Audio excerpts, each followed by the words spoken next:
Welcome. Vlog number 24.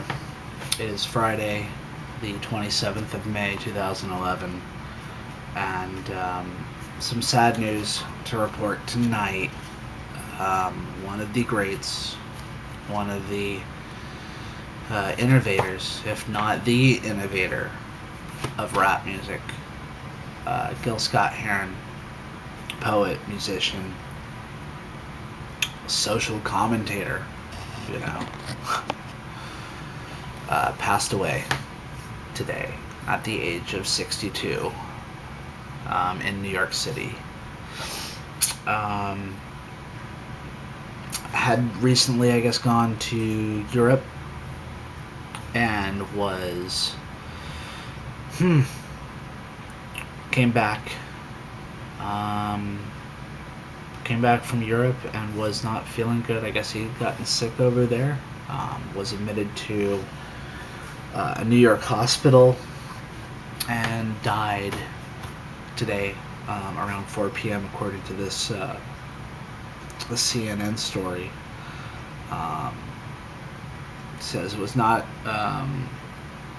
immediately known what killed Scott-Heron, who was best known for the 1970 song "The Revolution Will Not Be Televised." Now, if you don't know Gil Scott-Heron, you more than likely know the song "The Revolution Will Not Be Televised." You might also know the song "Winter in America." Gil started out his career as more of a poet. His first album, Small Talk, at 125th and Lenox, was pretty much just a spoken word album, pretty much recorded live. Not much music wise. There was a percussion section and whatnot, but but actually for me, my introduction to Gil Scott-Heron came from this album, Reflections,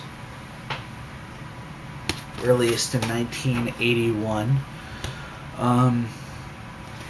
with the song B-Movie, which is about an 11-minute track. Starts off with kind of a poem. It's done kind of with a rap, and then moves into a kind of a song.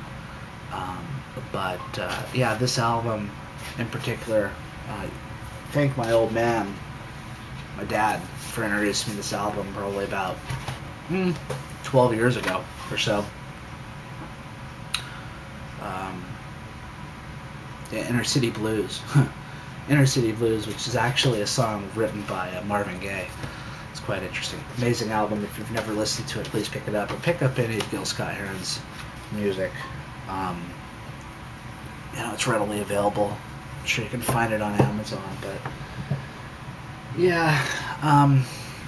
Gil took about 13 years was the last time he released a record, and he released an album last year called I'm Not Here. I believe that was the name of it. No, sorry. No, it's called I'm New Here. Sorry. It was something like that. And it's kind of dark. He's got, one thing that blew me away about Gil was his voice. His voice was just so soulful. And if you listen to like older Gil Scott-Heron, and even through stuff like in the 1980s, he's just got such an amazing soulful voice. But a new album, first time I listened to it, I was like, whoa, it's pretty dark, and it's him kind of doing this kind of offbeat poetry, and it's like really raspy voice and everything. And his social commentary, I mean, that was one thing that I have a love for people who step outside the norm of talking about life, and especially for him, being African American in the 60s and 70s, witnessing a lot of the shit go down, basically.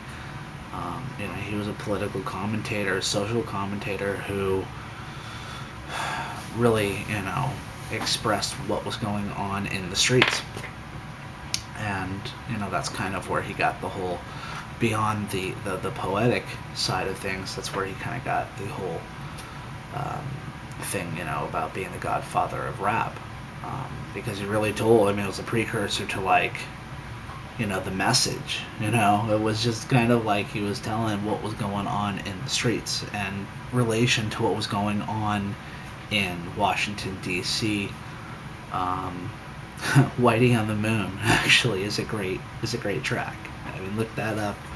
And it really talks about, here we got, spending millions and millions of dollars putting, a man on the moon, but people are suffering in the ghetto. Can't pay the rent, can't pay the electricity while they're putting Whitey on the moon.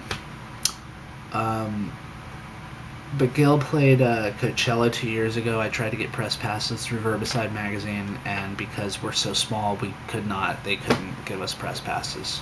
And that was the last time, from what I understand, that he was in the area in Southern California. That's actually kind of odd, because last week I looked on his website to see if they'd updated, and he was touring at all, and there was no listing. They have like all his old tour dates, and what really kind of puts this all in perspective too is that yesterday morning I worked out to his album 1980.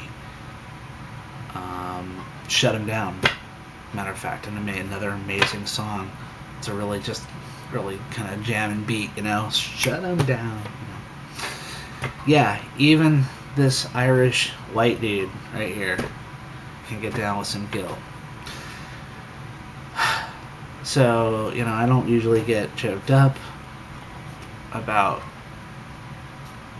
deaths, about people, especially celebrities, and even musicians. And musicians are a little different, but this one definitely hurts. This is one that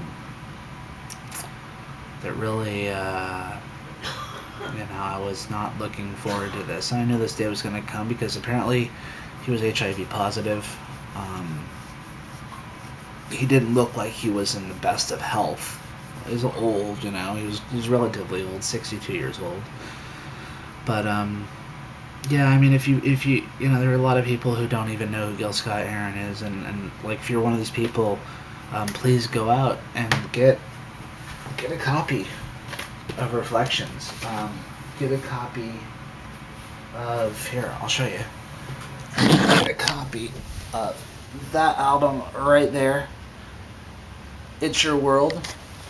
A really cool double LP, live double LP. Brian Jackson on flute, I believe. Was the person who he usually was collaborated with, but yeah, here's a picture of Gil back in 1981, shortly after or before I was born. So yeah, Gil Scott-Heron, 62. We're gonna miss you, man. Thank you for your contributions as somebody who, found out about your music later on in life, a late teenager, early 20s. Definitely changed my life. Introduced me to a lot of the social commentary going on back in the 60s and 70s, especially through the eyes of an African American black person, in the ghetto. So, Gil, my hat's off to you, buddy. Hopefully you're up there, singing along, and yeah, definitely made a mark on musical history. So Gil Scott-Heron, we'll miss you. Rest in peace. And that's about it. So go out and check out some Gil Scott-Heron. Great music, great poet. And like I said, just an all-around seemed like great person, who was extremely intelligent and honestly a genius in what he did. That's about it. So we'll see you later. Bye.